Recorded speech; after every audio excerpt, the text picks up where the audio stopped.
Bienvenidos al estudio de la Palabra de Dios. En esta oportunidad a todos los hermanos que cada día nos acompañan en estudiar el último mensaje de misericordia que Dios ha dispuesto para nosotros y para el mundo en general. Estamos abocados en este estudio. Estamos ya avanzando por la gracia de Dios. Nos encontramos en el estudio número 79 de esta serie de justificación por la fe. Hemos concluido con el estudio del mensaje del testigo fiel a la iglesia de la Odisea y hemos empezado un nuevo tópico, un nuevo aspecto de la justificación por la fe. Hemos visto cómo nosotros en este tiempo necesitamos a Cristo, nuestro Salvador, el Hijo de Dios que vino a este mundo, y ahora Él intercede en el santuario celestial para que el plan de salvación, para que su vida perfecta en este mundo, para que su muerte, su resurrección puedan dar los frutos, para que pueda hacerse realidad en nuestra vida. Cristo como sumo sacerdote está intercediendo en el santuario celestial para hacer efectivo en la vida, en el corazón de los creyentes. Él quiere entrar a nuestra vida. Él está llamándonos, Él está suplicándonos, Él nos está atrayendo y Él nos está buscando cada momento de nuestra vida para que podamos dar lugar a que entre a nuestra vida, entre a nuestro corazón y Él pueda morar. Pero necesitamos ahora conocer a ese Dios, a ese Cristo, cuáles son sus características, cuáles son sus atributos, cómo es Él. Necesitamos conocer. Moisés en el desierto pidió conocer a Dios. Le dijo, muéstrame tu gloria. Quería conocer a Dios y Dios le mostró su gloria. Por eso es que Moisés tenía una fe plena, porque conocía a qué Dios estaba sirviendo, a qué Dios estaba siguiendo, cómo era ese Dios verdaderamente, tan poderoso, tan misericordioso, tan clemente, tan amoroso, y dice, tardo para la ira. Dios entonces no solamente es amor, misericordia. Eso es lo que hasta aquí nosotros hemos estudiado. También hemos estudiado las consecuencias del pecado, cómo el ser humano solamente ve en una forma externa. Para el ser humano el pecado son los actos externos, son los hechos, el fruto solamente, pero para Dios no. Para Dios hemos visto que el pecado es mucho más que eso. El pecado está escondido en el corazón. El pecado se manifiesta en la concupiscencia, en los deseos, en toda la avaricia, en todos los males que están en el corazón. Y el pecado también sale de ahí a la mente, a los pensamientos, a las imaginaciones, todo eso. Y hemos visto cómo el pecado se manifiesta también en los 5 sentidos. Y luego, al final, todavía se muestra en actos. Pero para Dios, el pecado es cuando está en el corazón. Solo que cuando falta oportunidad, el pecado no se muestra para nosotros. Pero para Dios ya está allí. Pero ahora nosotros necesitamos estudiar Dios cómo ve al pecado. ¿Cuál es el tratamiento que da al pecado? La Biblia nos dice que la ira de Dios es contra el pecado. La ira de Dios es la respuesta al pecado. Dios no puede convivir con el pecado. Dios no puede aceptar al pecado. Por eso Dios ha dispuesto en el plan de salvación para poder solucionar este problema del pecado que ha traído durante 6,000 años sus consecuencias en este mundo y está a punto de consumarse, de terminar. Y nosotros necesitamos conocer a ese Dios cuál es el tratamiento que da al pecado, para que nosotros estemos conscientes en aceptar a ese Dios para que entre a nuestro corazón. Porque si nosotros no comprendemos esta situación, entonces no vamos a poder dar lugar a que Cristo entre el corazón. Aún podemos estar invitando, aún podemos estar diciendo que Cristo entre al corazón, pero si no conocemos realmente los atributos, el carácter de Dios hacia el pecado, entonces Cristo no va a poder entrar a nuestro corazón, porque nosotros no vamos a estar dispuestos a renunciar, dispuestos a que Dios pueda erradicar, pueda limpiar, desarraigar el pecado desde su raíz en nuestra vida, y entonces nuestra vida sufrirá un cambio total, una transformación total. Por eso es que vamos a comenzar a estudiar la ira de Dios hacia el pecado, basado en Romanos capítulo 1, 16 al 32. Hemos leído ya en San Juan 17:3, dice: esta empero es la vida eterna, que te conozcan al único Dios verdadero y a Jesucristo a quien has enviado. Necesitamos conocer a Dios realmente, en una forma completa, en un 100%, en toda su amplitud, todo lo que la Biblia y los libros del Espíritu de Profecía de Ellen White nos enseñan.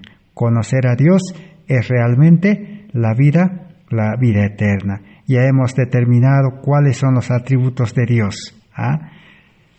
Hemos visto cómo que Dios es un Dios santo, es un Dios justo, es un Dios bueno, un Dios de verdad, perfecto, es un Dios eterno que no cambia, es un Dios de justicia, Dios de luz, fiel, y es un Dios de amor realmente. Pero también Dios es un Dios de ira también. Por eso necesitamos ahora estudiar acerca de el trato de Dios con el pecado. Nuestro texto principal está basado en Salmos capítulo 5, Salmos 5, versos 4 y 5. Dice así: porque tú no eres un Dios que se complace en la maldad. Así que a Dios no le gusta el pecado, la maldad, el mal. Nunca se complace. Dice: el malo no habitará junto a ti. Así que una persona malo, una persona con pecado y pecador, dice, no puede habitar con Dios, no puede habitar junto a Dios, ni tampoco Dios no puede habitar en el corazón, en la vida de un malo, de un pecador. Dice: los insensatos no estarán delante de tus ojos. Aborreces a todos los que hacen iniquidad. Así que Dios aborrece a todos los que hacen iniquidad. En el capítulo 7, el verso 10 dice: mi escudo está en Dios, que salva a los rectos de corazón. ¿Dios a quién salva? A los rectos de corazón, a los santos, a los justos, a los buenos. Dios es juez justo y Dios está airado contra el impío todos los días. Así que la ira de Dios, dice, es hacia el impío, hacia el pecador, hacia el que comete pecado y vive en pecado. Dios no puede convivir con el pecado. Es un Dios limpio, santo y puro. Por eso al pueblo de Israel le dio su ley en aquel tiempo en el monte Sinaí. Hemos dicho de que nosotros necesitamos comenzar con el monte Sinaí y necesitamos llegar al monte Calvario. El pueblo de Israel no llegó al monte Calvario, rechazó a Cristo, y por eso la ira de Dios fue sobre ellos, lo cual en esta noche también vamos a estudiar un poco. Entonces veamos la ira de Dios. Dice así en el libro de Romanos capítulo 1, versos 16 al 28. Daremos una breve lectura. Dice: porque no me avergüenzo del Evangelio, porque es poder de Dios para salvación a todo aquel que cree en él, al judío primeramente y también al griego, porque en el Evangelio la justicia de Dios se revela por fe y para fe, como está escrito: mas el justo vivirá por la fe. La culpabilidad del hombre, cómo Dios considera al hombre. Porque la ira de Dios se revela desde el cielo contra toda impiedad, injusticia de los hombres que detienen con injusticia la verdad. Así que la ira de Dios, la cólera de Dios, el rechazo de Dios desde el cielo es contra toda injusticia, contra todo pecado, contra toda impiedad. Dios no puede convivir entonces con el pecado. Nosotros en este tiempo escuchamos todos los mensajes que los religiosos presentan de la Biblia, presentan de una manera equivocada, una aplicación incorrecta. ¿Qué es lo que se escucha? ¿O qué es lo que también nosotros hemos comprendido, hemos enseñado? Nosotros siempre hemos dicho: Dios nos acepta tal como somos y Dios va a vivir en nosotros. Nosotros andamos con Dios, nosotros somos hijos de Dios, nosotros somos pueblo de Dios. Dios mora en mi corazón, yo ando con Dios. Pero no hemos comprendido que Dios no puede morar en un corazón donde esté lleno de pecado, o por lo menos donde esté la raíz del pecado. Y como hemos estudiado ya cuál es la raíz del pecado, será fácil para entender para nosotros: el egoísmo, la avaricia, y todos los 7 pecados principales que nacen del egoísmo. Si todavía nuestro corazón es egoísta, hemos estudiado también. El corazón egoísta se dedica a las cosas de este mundo, a trabajar para el mundo, a estudiar para el mundo, a vivir para el mundo, a acumular las riquezas, a buscarse la vida en el mundo, pero al mismo tiempo también quiere ser salvo también. El hombre egoísta, dice, también quiere salvación, quiere ser religioso, va a la iglesia. Su vida se divide en 2, dedicarse al mundo y dedicarse a Dios. Entonces, en ese corazón, en esa vida, Dios no puede morar, porque es contra toda impiedad. Por eso es que la vida de los cristianos modernos no tiene poder, solamente se tiene la teoría, la letra de la palabra de Dios. Cristo no está ahí, porque Cristo es el que da vida, Cristo es el que da poder. Dios es el que pone su gracia, su Espíritu Santo, para que la vida del creyente sea una vida poderosa, para que podamos vencer a nuestro egoísmo que cada día se levanta y cada día nuevamente quiere dominarnos. Por eso la entrega, la renuncia, la muerte al egoísmo es diario. Eso es lo que necesitamos comprender para que este mensaje de la justificación por la fe pueda hacer su obra en nuestras vidas primeramente. Podamos ser beneficiados primeramente nosotros. Sigamos leyendo. Porque lo que de Dios se conoce, le es manifiesto, pues Dios se lo manifestó. Así que Dios se hace conocer en este mundo, pero el ser humano es ciego y no quiere conocer a Dios. Porque las cosas invisibles de Él, su eterno poder y deidad, se hacen claramente visibles desde la creación del mundo, siendo entendidas por medio de las cosas hechas, de modo que no tienen excusa. Dios se muestra en el mundo de muchas maneras. Y no hay excusa, dice, para no conocer. Pero el ser humano no quiere conocer a Dios. Solamente quiere saber que Dios es un Dios de amor y que Dios perdona. pero necesitamos ir más allá. Pues habiendo, dice verso 21, conocido a Dios, no le glorificaron como a Dios, ni le dieron gracias, sino que se envanecieron en sus razonamientos y su necio corazón fue entenebrecido. Muchos también que han conocido, dice, muchos de nosotros hemos conocido a Dios, pero no le hemos glorificado, no le hemos aceptado, sino que nos ha gustado solamente un Dios parcial, solo un Dios de amor, un Dios que ama al pecador y que ama al pecado también. Ese es el Dios que nos ha gustado. Por eso la vida de los creyentes religiosos de este tiempo y de todos los tiempos es seguir pecando y pidiendo perdón, pecando y recibiendo el perdón aparentemente. Entonces esa vida prácticamente no agrada a Dios. Por eso dice Dios los entregó a su razonamiento, a su necio corazón, y se envanece uno en sus razonamientos sin sentido. Profesando ser sabios, se hicieron necios.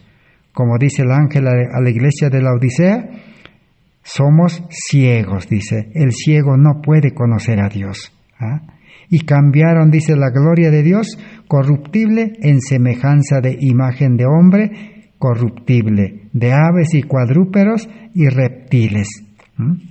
Entonces la gloria de Dios, la imagen, el carácter de Dios que deberíamos tener como cristianos, como religiosos verdaderos, lo hemos cambiado, dice, a semejanza de imagen de hombres corruptibles, de aves, cuadrúpedos. Prácticamente no razonamos. Nuestro raciocinio, nuestra razón está entenebrecido. Tiene, dice, el velo del antiguo pacto. No podemos comprender la palabra de Dios. Por lo cual también Dios les entregó a la inmundicia en las concupiscencias de sus corazones, de modo que deshonraron entre sí sus propios cuerpos. Por eso Dios no puede hacer con nosotros nada. Nosotros le hemos dejado a Dios y Dios también nos ha dejado. Y nos ha dejado, dice, a nuestra inmundicia, a nuestra concupiscencia de nuestros corazones. Y esas son las consecuencias que cada día sufrimos en este mundo. 25. Ya que cambiaron la verdad de Dios por mentira, honrando y dando culto a las criaturas antes que al Creador, el cual es bendito por los siglos de los siglos. Amén. El cristianismo moderno, ¿qué ha hecho? Ha cambiado la verdad con la mentira. Porque si la verdad, dice, no transforma la vida, si la verdad no nos hace dejar de pecar, si la verdad pues no nos da una vida nueva y no nos lleva a la perfección, no es verdad. Eso es lo que dice el Espíritu Profecía. Versículo 26. Por esto Dios los entregó a pasiones vergonzosas, pues aún sus mujeres cambiaron el uso natural por el que es contra naturaleza. Y de igual modo también los hombres dejaron el uso natural de la mujer y se entregaron en su lascivia unos con otros, cometiendo hechos vergonzosos, hombres con hombres, y recibiendo en sí mismos la retribución debida a su extravío. Así que los seres humanos se han extraviado, dice, tanto los varones como las mujeres. Ahí está las consecuencias que hoy en día nosotros estamos viendo con nuestros ojos, como aún en las escuelas, en los colegios, estos asuntos se enseñan, la libertad de género, como a los niños se les enseña que los niños pueden cambiar de sexo. Ese es el problema de hoy en día. Prácticamente estamos en una era mucho más allá de lo que nosotros nos imaginamos. La humanidad, dice, las mujeres se han masculinizado y los hombres se han feminizado. Ese es el problema. Por eso dice, los matrimonios no funcionan. La mujer, especialmente por una alimentación de los productos transformados, de los productos que la fábrica ha desnaturalizado, productos que son refinados, son 2 veces muertos con hormonas.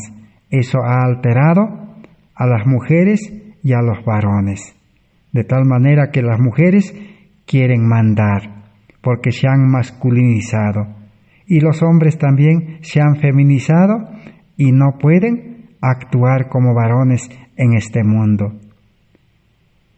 Estamos en esa situación, ¿por qué? Porque no conocemos a Dios, y como no conocemos, no podemos aceptar.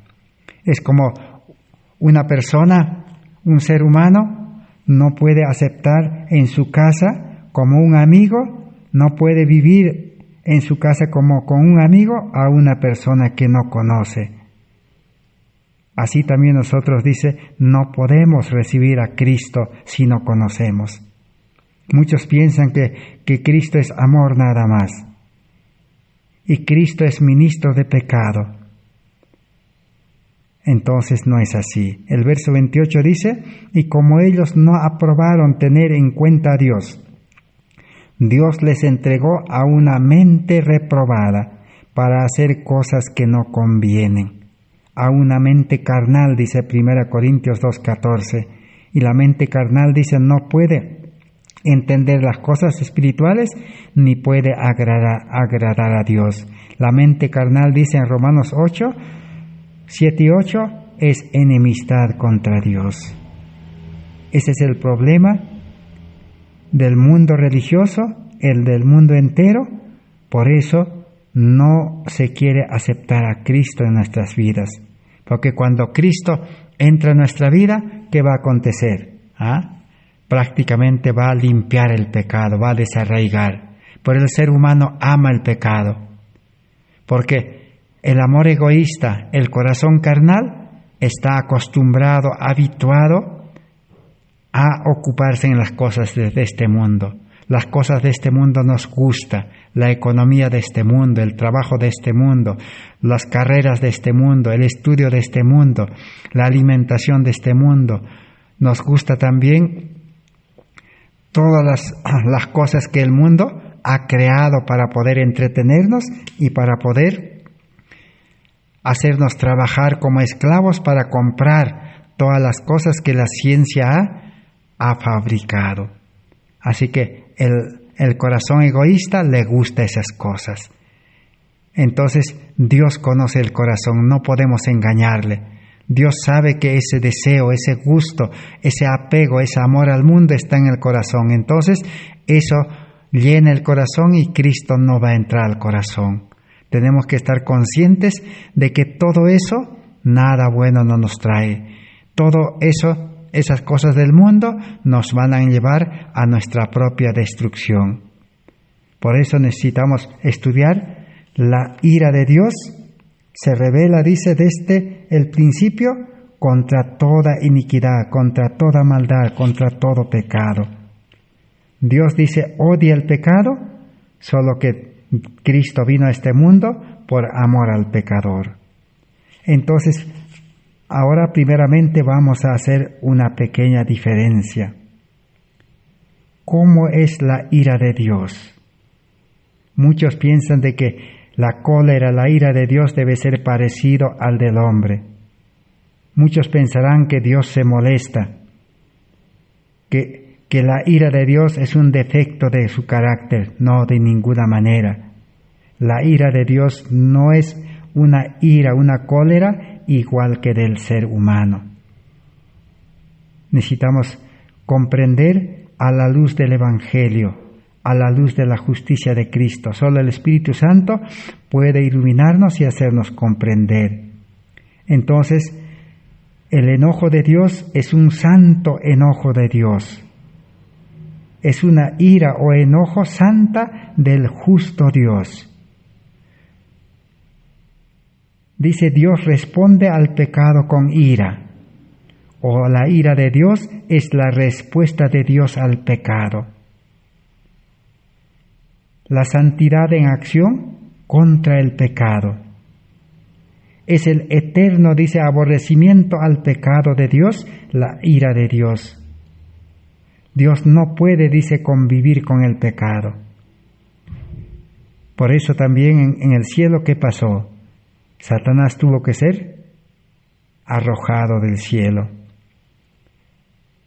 Es la ira de Dios, dice, contra el pecado, no contra el pecador.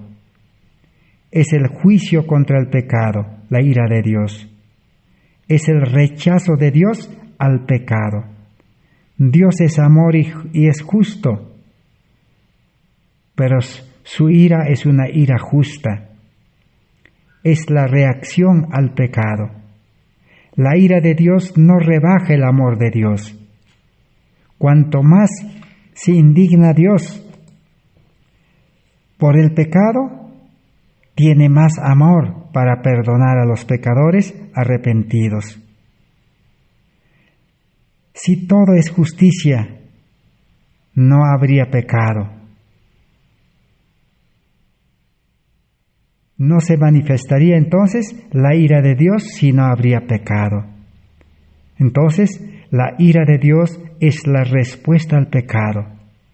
Si no hay pecado, no hay ira ni juicio de Dios. La ira de Dios entonces es con mezcla de misericordia hoy en día. Necesitamos conocer entonces a un Dios de amor, a un Dios de misericordia y a un Dios de justicia y a un Dios de ira. Pero ¿cómo es la ira del hombre?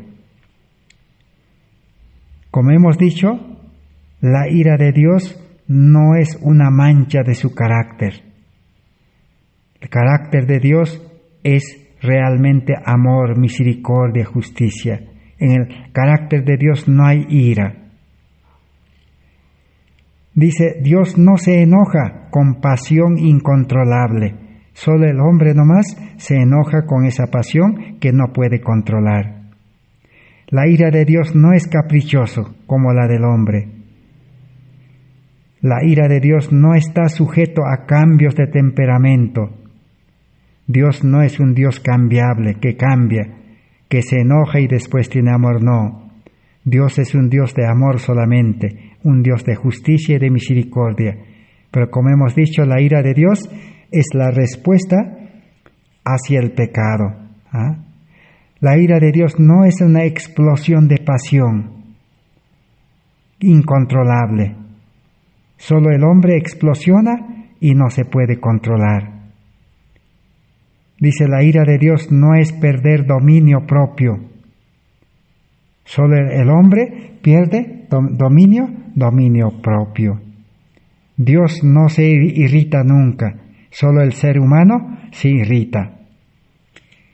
La ira del hombre es pasión incontrolable, llevado por sentimientos y emociones. El ser humano, dice, pierde dominio.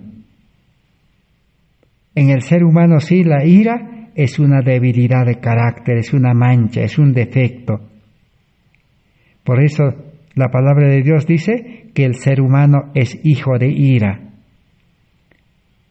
Y podemos bien decir, la ira, la cólera, el rencor, el odio, la enemistad, es una de las características de la imagen de la bestia, el carácter de la bestia.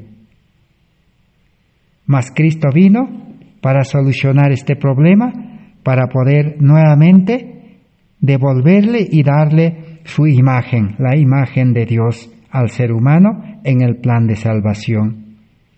Así que entonces ya podemos tener una idea clara sobre este asunto. La ira de Dios es una manifestación para solucionar el pecado en este mundo y el pecado en el corazón del ser humano. Nosotros sabemos que en el principio Adán y Eva habían pecado. Y la Biblia dice que vuestros pecados, dice, pecados hicieron separación entre ustedes y Dios. Entonces el pecado nos separó de Dios. Y mientras el ser humano siga viviendo en pecado y siga teniendo el pecado, la raíz del pecado en el corazón, Dios no puede convivir con el hombre. Pero Dios, en el plan de salvación, en su gran misericordia, tenemos ahí la primera fase del plan de salvación. Dios trabaja de afuera, el Espíritu Santo trabaja de afuera, no puede entrar al corazón, a la vida del hombre, para poder gobernar, dirigirlo, guiarlo, aconsejarlo, no puede, sino llama desde afuera, busca al pecador, lo atrae con su amor, así como un imán atrae. Día y noche, Dios está buscándole por medio de su Espíritu Santo. Así trabaja Dios, porque no puede ingresar y convivir con el ser humano pecador. Entonces, el hombre, a causa del pecado, tiene una naturaleza carnal. Y vive separado de Dios por el pecado. Porque por un pecado, dice, entró al mundo por medio de Adán y Eva, y el pecado pasó a todos los hombres. Entonces el ser humano nace separado de Dios. Pero unido ¿a quién? Unido a Satanás. Él, la raíz del pecado. Así que vivir sin Dios es vivir sin gracia. Y todo al que vive sin gracia, la experiencia lo demuestra. La vida de los que, donde todavía no se han acogido al plan de salvación, vive una vida de desgracia en este mundo. Este mundo parece un infierno, parece un hospital. Por eso hemos leído ya en Salmos capítulo 5, 4 al 5, dice, el malo no habitará junto a ti. Los insensatos, a los insensatos, dice, Dios aborrece, y aborrece la iniquidad. Y Romanos 8, 7 y 8, dice, los que viven en la carne, viven en enemistad contra Dios. No podemos vivir en la vida carnal, la vida religiosa. Entonces es una vida religiosa sin Dios, sin Cristo, sin el Espíritu Santo en el corazón, sin el amor de Dios en el corazón. Por eso es que la obediencia a la ley de los 10 mandamientos resulta en una maldición, así como dice en el libro de Gálatas, capítulo 3, el verso 10, si no me equivoco. Ya más adelante daremos lectura. Así que el pecado necesita la gracia abundante de Dios. Romanos capítulo 5, el verso 20, allí nos da la claridad acerca de este punto. Pero la ley se introdujo para que el pecado abundase, mas cuando abundó el pecado, abundó y sobreabundó la gracia de Dios. Así que Dios enfrenta al pecado con su gracia abundante. Entonces ahora veamos la ira de Dios contra el pecado. ¿Cómo es esto?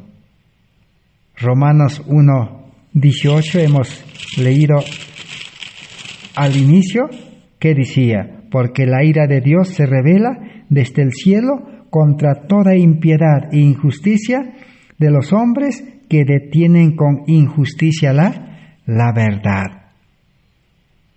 Santiago 1:20 nos dice que la ira del hombre no obra la justicia de Dios. Así que la ira del hombre nunca va a poder tener justicia. Mientras el ser humano tenga ira, descontento, amargura, enemistad en el corazón, por más que obedezca la ley de los 10 mandamientos, nunca llegará a tener la verdadera justicia de Dios. Solo tendrá justicia propia. Pero la ira de Dios sí obra la justicia, porque la ira de Dios no es como la ira del hombre. Romanos 12:19 nos dice: no os vengáis, dejad a la ira de Dios. Dios dice: mía es la venganza y yo pagaré a cada uno conforme sus hechos.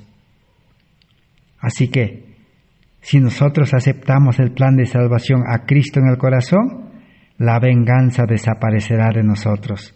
La ira del hombre desaparecerá de nosotros. Y llegaremos a tener una santa ira de Dios. Esa santa ira de Dios perdona a los enemigos. Así como Jesús dijo en la cruz: perdónalos, no saben lo que hacen. Y tenemos que dejar, dice, en las manos de Dios todo lo que al ser humano no le gusta. Números 14:18 dice: Jehová es tardo para la ira y grande en misericordia, y perdona, dice, la iniquidad, y no tendrá, dice, por inocente al culpable. Ese es el carácter de Dios. En 1 Tesalonicenses 5:9-10 dice: no nos ha puesto Dios, dice, para ira, sino para salvación, para vivir una vida de justicia delante de Él. Romanos 5:9 nos dice: justificados seremos salvos de la ira. Entonces necesitamos la justificación por la fe en nuestra vida para ser salvados de la ira humana. San Juan 3:36 dice: el que cree en el Hijo tiene vida eterna, pero el que rehúsa, dice, la ira de Dios será sobre él. Y Romanos 2:5 dice: por la dureza de vuestros corazones, dice, no experimentáis, dice, el arrepentimiento. El que tiene un corazón duro, dice, nunca va a llegar al arrepentimiento, y atesorará, dice, la ira de Dios sobre él. Así la Biblia nos habla, y necesitamos estudiar en toda la Biblia acerca de la ira de Dios contra el pecado, y cómo es que la ira de Dios puede dar solución al pecado. Ahora veamos cómo la ira de Dios se manifestó al principio cuando Adán y Eva pecaron. Este mundo recibió la maldición de la ira de Dios. Este mundo recibió 3 maldiciones para que el ser humano pueda comprender. Vamos a leer en Conflicto Inminente, página 15. Este matinal de Ellen White, de los escritos, Conflicto Inminente, página 15, dice: Lucifer había abierto la puerta al pecado debido a su sed de honores y supremacía. Cristo, para destruir el pecado, se había humillado y hecho obediente hasta la muerte de cruz. El grito agonizante del Salvador, consumado es, fue el toque de agonía para Satanás. Fue entonces cuando quedó zanjado el gran conflicto que había durado tanto tiempo, y asegurada la extirpación final del pecado.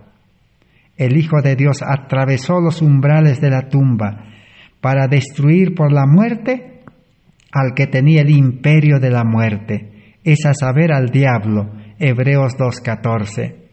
El deseo que Lucifer tenía de exaltarse a sí mismo le había hecho decir: sobre las estrellas de Dios ensalzaré mi trono, seré semejante al Altísimo.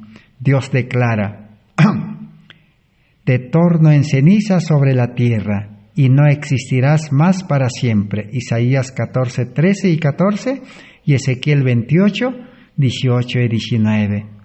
Esto será cuando venga el día ardiente como un horno, y todos los soberbios, todos los que hacen maldad, serán estopa, y aquel día que vendrá los abrazará. Ha dicho Jehová de los ejércitos, el cual no les dejará ni raíz ni rama. Malaquías 4, 1.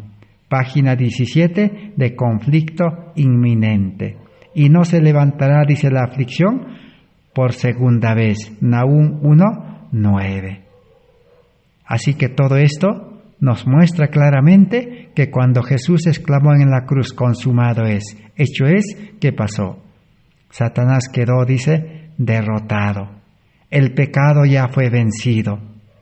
Ya el plan de salvación ha dispuesto una salvación completa del pecado, tanto del pecado interior y del pecado exterior. ¿Qué necesita entonces? Necesitamos estudiar y comprender el plan de salvación en una forma completa. Por eso hoy en día vivimos en medio de una epidemia de crímenes, frente a la cual en todas partes los hombres pensadores y temerosos de Dios se sienten horrorizados. Es indescriptible la corrupción prevaleciente. Cada día nos trae nuevas declaraciones de luchas políticas, cohechos y fraudes. Cada día trae su porción de aflicciones para el corazón en lo que se refiere a violencias, anarquía, indiferencia para con los padecimientos humanos, brutalidades y muertes elevosas. Cada día confirma el aumento de la locura, los asesinatos, los suicidios.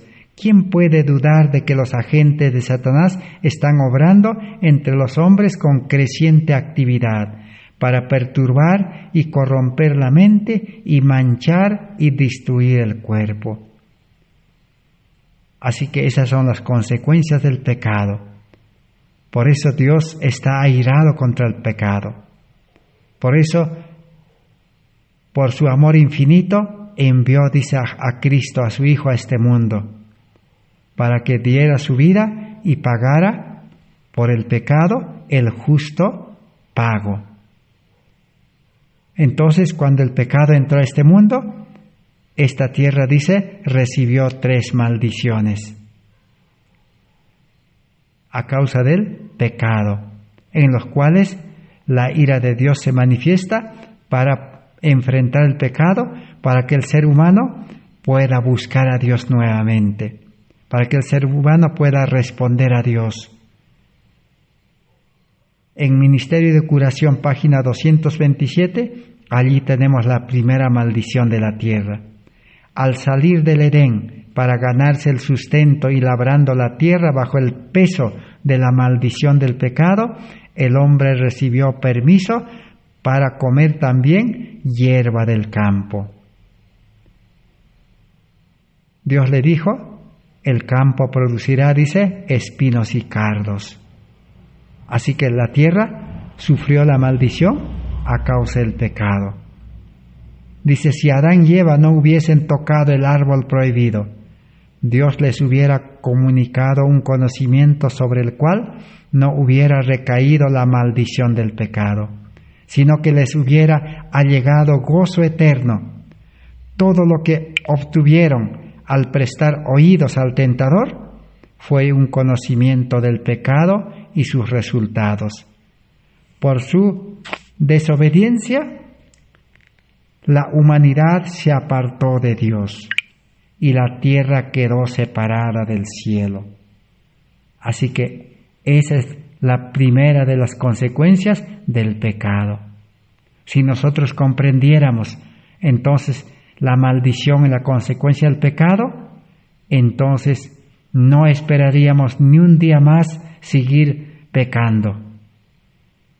Hoy mismo podríamos tomar la decisión y renunciar al pecado en nuestro corazón. Pero como hemos leído en Deseado de todas las gentes en los estudios anteriores, pero tenemos temor a que eso va a traer las consecuencias que ya no nos va a gustar este mundo, ya no vamos a desear ir al trabajo, al estudio, ya no nos va a agradar vivir en la ciudad, vamos a odiar el pecado, vamos a aborrecer. Las cosas de este mundo nos van a parecer odiosos, malos, y va a aparecer nuevos gustos.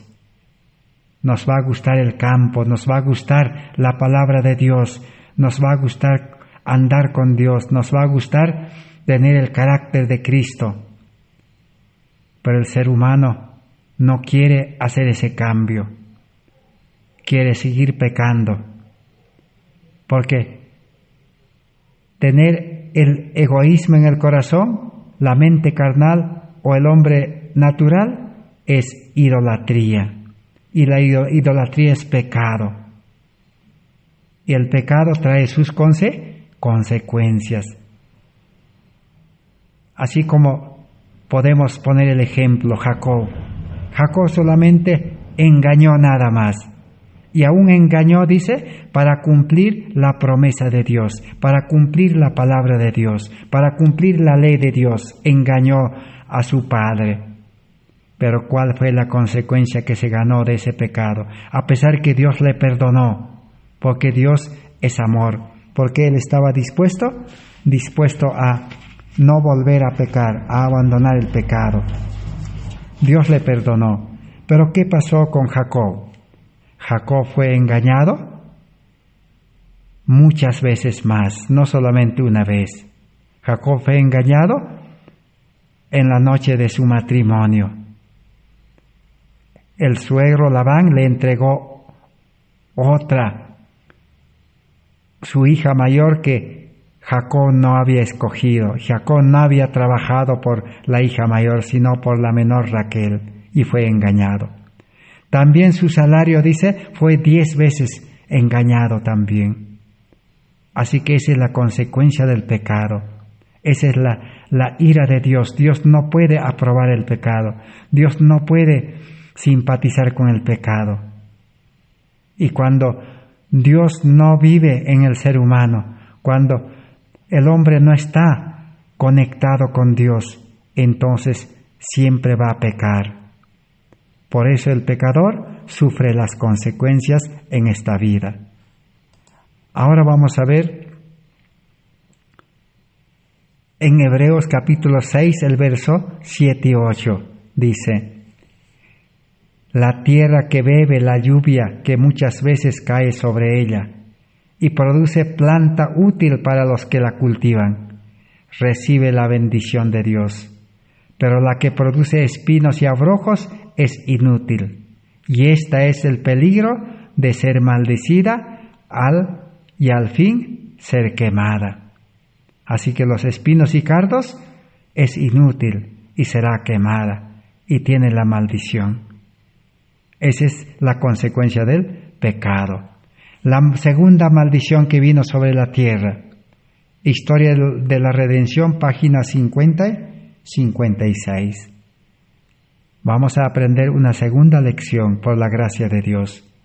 Mientras Abel justificaba el plan de Dios, Caín se enojó y su odio creció y ardió contra Abel hasta que en un arrebato de ira le dio muerte. Así que Abel amonestaba, enseñaba la justicia de Dios, que Dios es amor, es perdonador. Pero el corazón egoísta, el yo, donde está la enemistad, afloró y se enojó, y en un arrebato de ira, dice, dio muerte. Y el Señor le preguntó a Caín: ¿dónde está tu hermano? Y Caín contestó con una mentira: no sé, ¿yo soy acaso guarda de mi hermano? Así que la ira dio lugar a otro pecado, la mentira. Dios le informó que estaba al tanto de su pecado, que conocía todos sus actos, hasta los pensamientos de su corazón, y le dijo: La voz de la sangre de tu hermano clama a mí desde la tierra. Ahora pues, maldito seas tú de la tierra, que abrió su boca para recibir de tu mano la sangre de tu hermano. Cuando labres la tierra, no te volverá a dar su fuerza. Errante y extranjero serás en la tierra. La maldición sobre la tierra fue al principio muy leve, pero entonces después de la muerte de Abel, recayó sobre ella una doble maldición. Así que el pecado de Caín trajo maldición para él y hasta para nosotros nos llega. No solamente el pecado que cometemos, otro de los pecados que podemos saber. Tener, dice, un cuerpo enfermo es pecado. Así que, y así podemos enumerar un montón de pecados que el ser humano comete, aún siendo religioso. Pero estos pecados, dice, traen su consecuencia. Y no solamente esto, sino cada vez que cometemos un pecado, es asesinar a Cristo, atentar contra Cristo. Porque en el plan de salvación del santuario, el que cometía pecado llevaba un corderito y el sacerdote le daba un puñal, un cuchillo. Y el pecador tenía que poner el cuchillo en el cuello y cortar el cuello, dar muerte al cordero. Así cada vez que pecamos, damos muerte nuevamente a Cristo, crucificamos a Cristo. Eso hemos leído en el libro de Hebreos capítulo 6. Así entonces, una doble maldición vino sobre la tierra.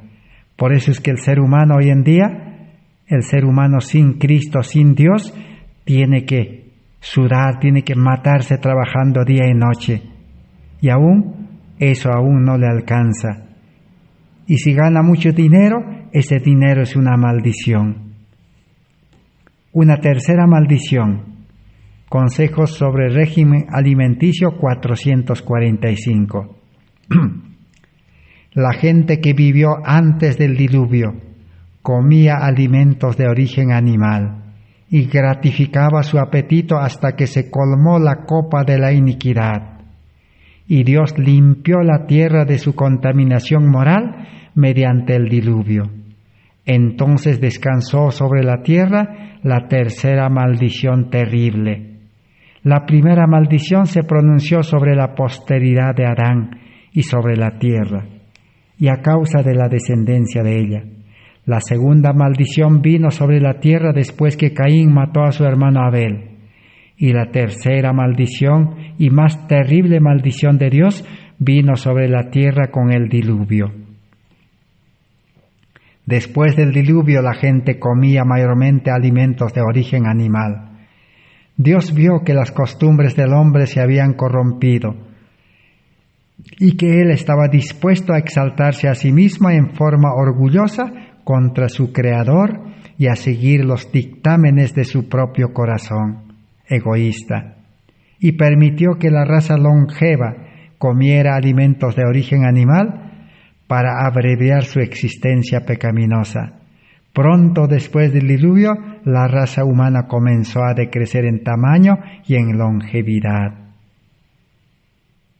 Esa es la tercera maldición que descansó sobre la tierra. Esa es la ira de Dios, la respuesta al pecado. Porque el ser humano, antes del diluvio, vivía cerca de 1000 años. Tenía una salud perfecta, un cuerpo, dice, lleno de salud, una mente poderosa, 20 veces más que los sabios de este tiempo. Pero como el ser humano, dice, no conoció a Dios, no glorificó a Dios, Dios los entregó, dice, a una mente depravada.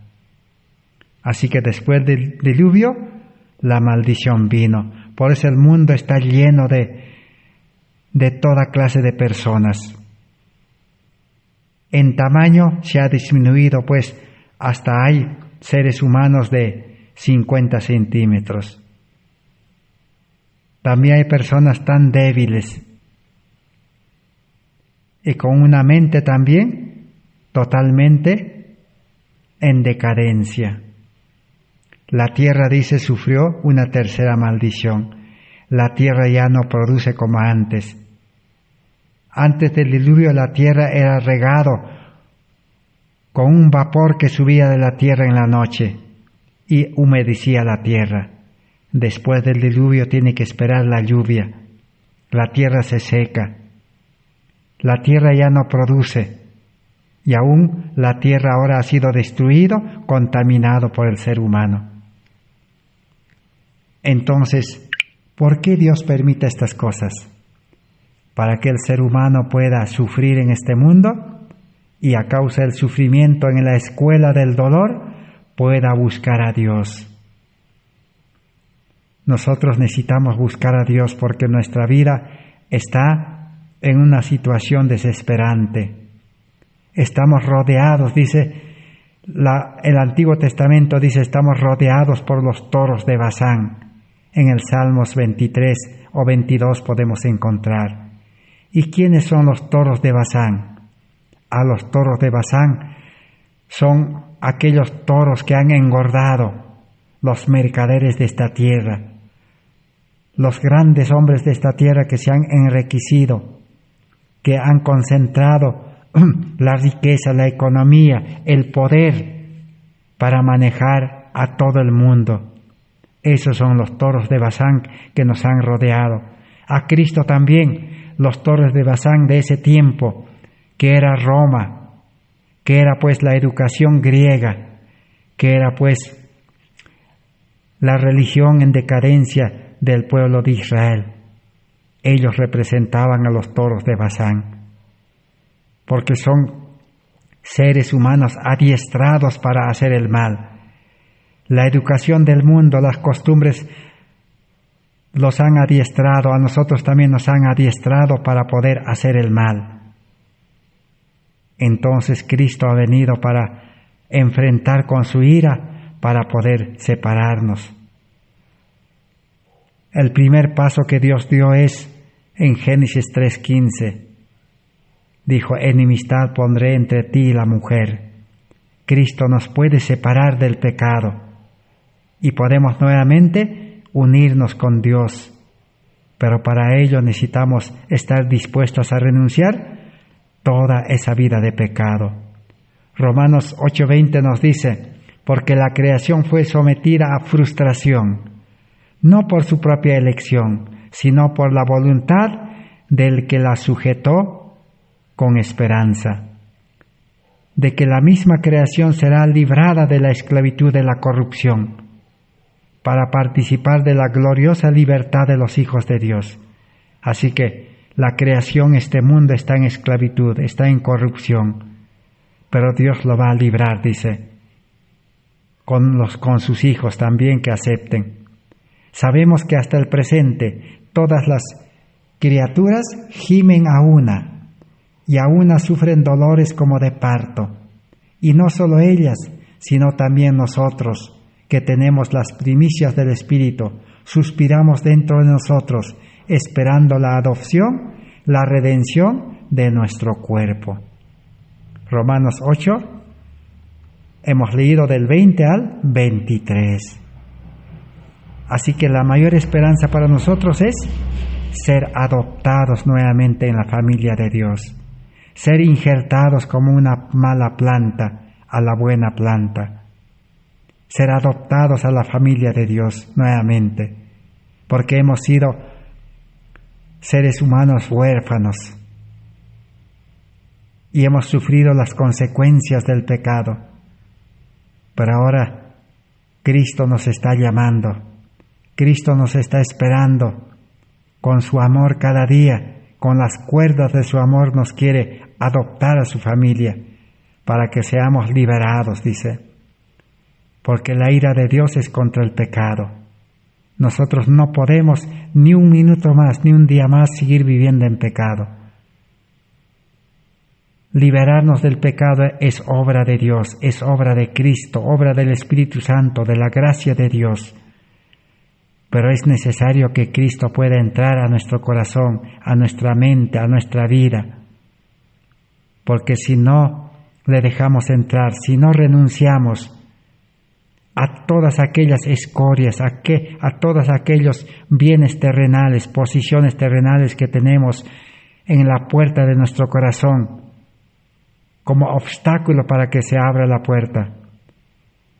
Y el pecado, la raíz del pecado, el egoísmo, el yo que tenemos en el corazón, que está lleno de todos esos pecados que hemos enumerado ya, son 7 pecados principales del corazón egoísta. Si no renunciamos y no estamos dispuestos a que Cristo pueda limpiar, entonces Cristo no va a poder entrar y no vamos a poder ser hijos de Dios, no vamos a poder ser cristianos justificados, no vamos a tener el amor de Dios, no vamos a tener el vestir, el carácter de Dios, ni vamos a recibir la mente de Cristo, la sabiduría de Dios que tanto necesitamos en este tiempo. Que Dios pueda bendecir su palabra en esta oportunidad. Así que la ira de Dios es contra el pecado. Es la respuesta de Dios al pecado. Y cuando ya el pecado no existe en nuestro corazón, la raíz del pecado, entonces ya no sufriremos las consecuencias del pecado. Y cuando en este mundo ya no exista pecado, tampoco la ira de Dios desaparecerá. Y Dios solamente será un Dios de amor, de justicia y misericordia. Ese es el plan de salvación que necesitamos comprender a la luz de la justificación por la fe. Que Dios bendiga su palabra y pueda bendecir ricamente a todos los hermanos que hacen un sacrificio para poder disfrutar, para poder deleitarnos, para poder comprender y poder apropiarnos de estas promesas de Dios que son condicionales. Gracias por vuestra atención. Será hasta el próximo estudio. Amén.